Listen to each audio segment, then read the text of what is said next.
Months later, stage 3 breast cancer. I was just put into a total hell. I didn't know whether I was coming or going. I was doing hormone treatments, and they were about your age. So we did what most stoners would do. I grew pot. I wasn't going to go through chemo and radiation without weed. Hell no! That's right! If I was going to fight the big C, I was going to have a lot of weed. So knowing that Rhode Island was medical, I thought I had stage 3 cancer, no problem, right? Well, that was almost 8 years ago, and it was really hard to find a doctor that even thought it was okay to prescribe cannabis. With events like this, you guys, get out the word. Because we have evolved so much from when my family started almost 10 years ago to where we are today, smoking big fatties on stage and being proud of it. Yeah, Donna! There's nothing wrong with it. We have an epidemic of opioids, and heroin is taking so many lives. And there's a safer alternative, and we all know it. They all know it. The problem is, where does the money go? And when that's all figured out, we will no longer feel like criminals. But I know what it feels like to be a criminal because we went through hell. That's why we are a proud Canna family. We were raided while I was bald and going through chemo and radiation for 24 plants, which was the Rhode Island limit, but I just couldn't get that signature. So that's why we became activists. I became an activist. I don't want anybody else to go to jail over an herb that makes you feel good. Come on! Put some J's up in the air. What is this? I love weed. My family loves weed. There is no shame in that. It has gotten me through the worst physical crisis you could ever imagine.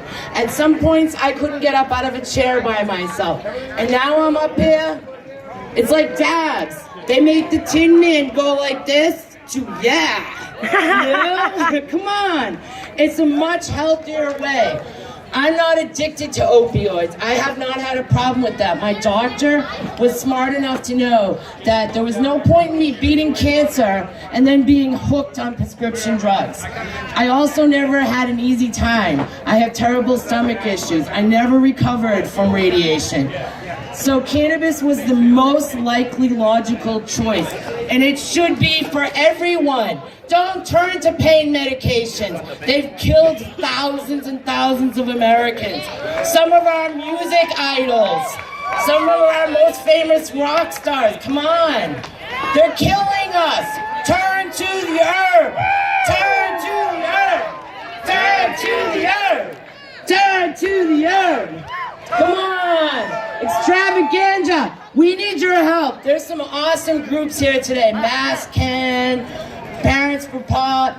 All these groups are doing things in your community. They're either pushing through legislation or they're educating at a school where you can actually learn how to grow weed. Come on, what's cooler than that? There's so many awesome organizations that you people gotta get involved with. We can make it happen, we can make it legal and protect the rights of patients. Medical marijuana programs from changing when legalization happens, because that's one of our biggest fears. I mean, I do not want Big Pharma growing my weed. Do you want Big Pharma growing your weed? No way! I totally support the caregiver system and growing your own medicine. Part of the therapeutic process that comes from growing your own medicine is being with the plants every day.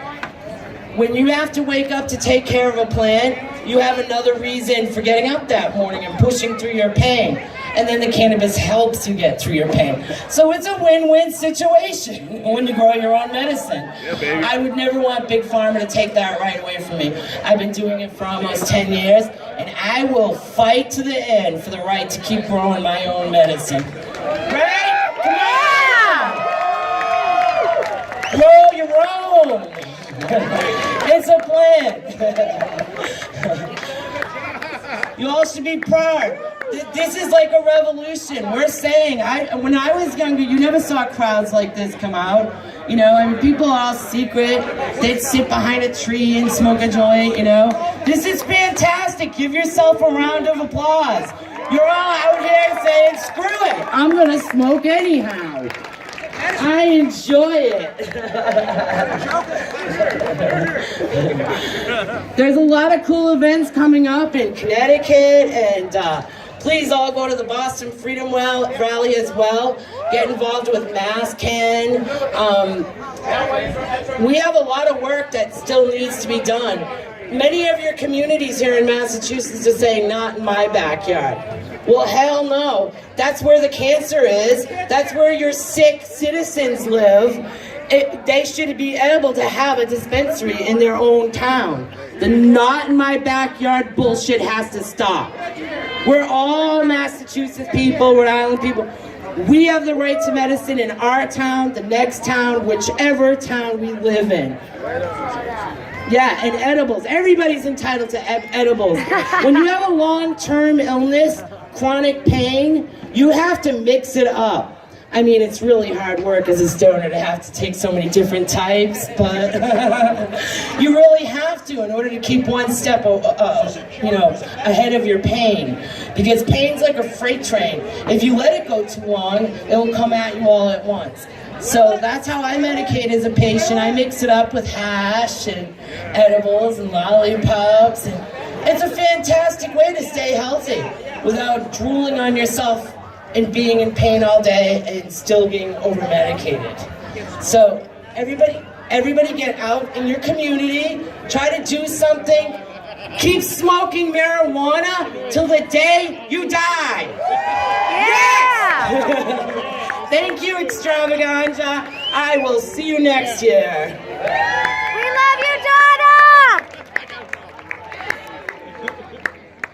Canna family, she is awesome.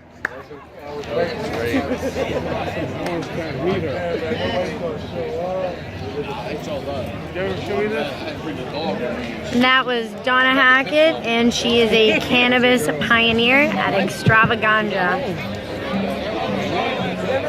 Donna Hackett, inspiring the masses.